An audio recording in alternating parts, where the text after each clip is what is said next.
The Math on Being Damned If You Don't, June 7th, 2022. I had a great talk with a good friend over entirely too much donair meat the other day, and I realized something that has been bothering me about language, being used by pastors specifically. Specifically how we talk about and recover from the last few years.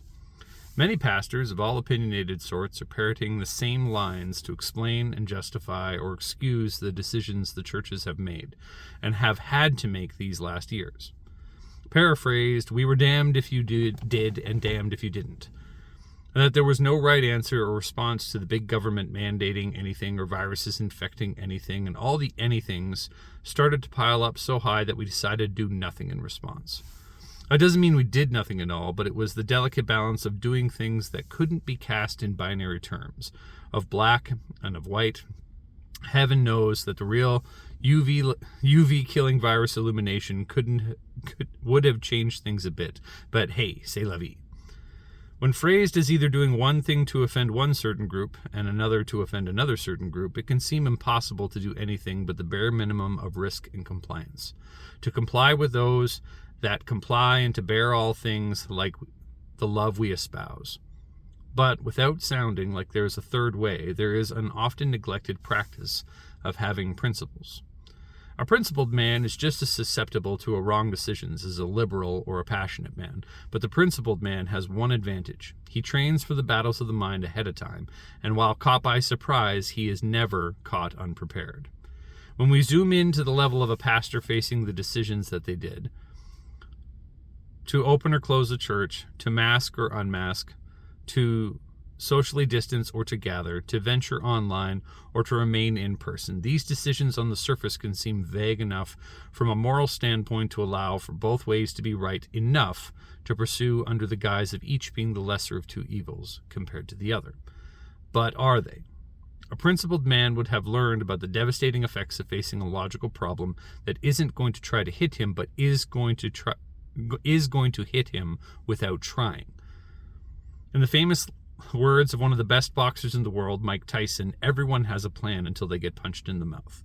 Suppose the principled man knew he was going to get punched in the mouth, and as such did nothing to stop the punch, but instead used the attack to also punch their opponent in the mouth. It would be a painful choice of moves in the ring, but it would allow for an effective punching nonetheless. Because as much as I want to avoid getting punched in the face, especially by a guy named like Mike Tyson, I'll let someone hit me if I know I can not only survive the hit, but also use it to benefit my side of the fight. To have a fist land square in my jaw to close the distance for my own uppercut. I've thought since the middle of our first year of the pandemic nonsense that what might be presenting themselves through this time period was some unorthodox but devastatingly powerful chance for the church to be a kind of super relevant in the face of communal opposition. If we had stood together as followers of Christ and not as individual nonprofits and denominations, we would have had the answer to so many of the wrongs and sorrows that the world faced the last few years. But to say that people would be mad if we chose to close, and people would be mad if we chose to stay open, relies on those two options being equal, which they're not.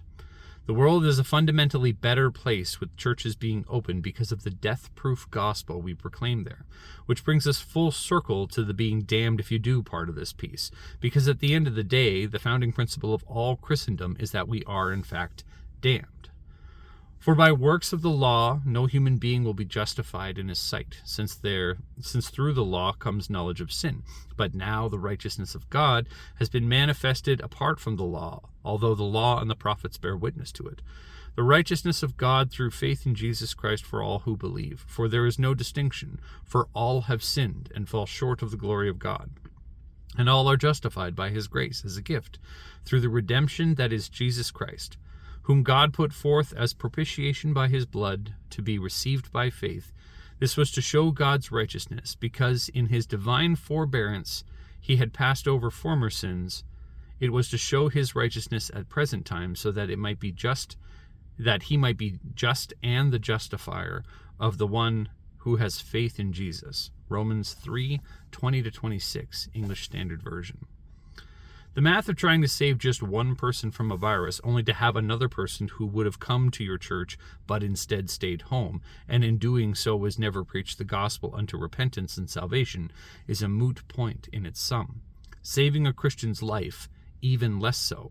We preached that we have no fear in death, and then demonstrated fear in death at every turn. As we shut down to prevent death, distanced to prevent death, masked, plexiglassed, and sanitized to prevent death, we preached that we did not fear. While caution and fear are distinct in their execution, we openly participated in the hypocrisy of how the prescribed caution was exercised.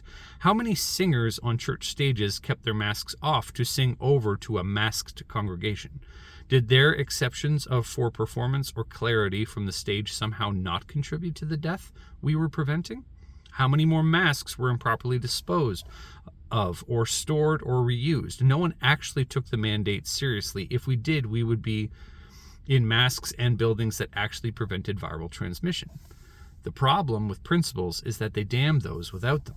Principles of personal protective equipment and viral outbreak control were not what we were practicing. We were practicing compromise. Surgical masks don't stop viral load like full-face cartridge respirators do. They fall short on their goal of keeping the wearer safe from the virus, just like the works of trying to do church through the means of online services. Social distancing, forbidden contact, touch, and vaccination status all fall short of what's necessary for real salvation from sin and death. This wasn't a time where we were damned if we did and damned if we didn't.